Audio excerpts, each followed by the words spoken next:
Welcome to Penrose Learning, where we make understanding easy. In this video, I will show how to make bone broth in Ninja Foodi. Start by roasting marrow and knuckle bones until golden, then add to the foodie pot. Cover bones with cold water and a tablespoon of apple cider vinegar to draw out minerals. Add aromatics like onion, celery, and carrot, plus a bay leaf and peppercorns. Seal the lid, set to high pressure for 1 to 2 hours, then natural release for best gelatin. Gather bones, vegetables, and seasonings before you start to streamline the process. Chop carrots, onions, and celery into large chunks so they release flavor without disintegrating.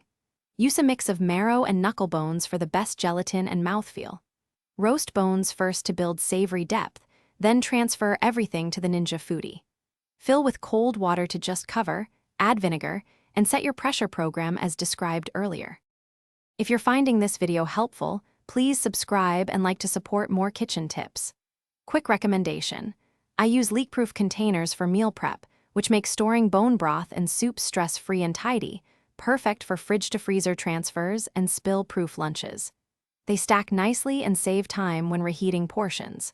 Check the description for the link and other deals, and now let's get back to the video. After sealing the foodie, select high pressure and set your time to 1 to 2 hours based on bone density. Once cooking finishes, allow a full natural release for at least 20 to 30 minutes to keep collagen intact. Strain the broth through a fine sieve and cool in shallow containers for faster chilling.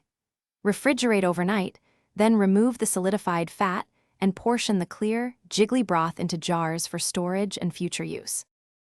Thanks for watching. If this was helpful, leave a like and consider subscribing. See you next time.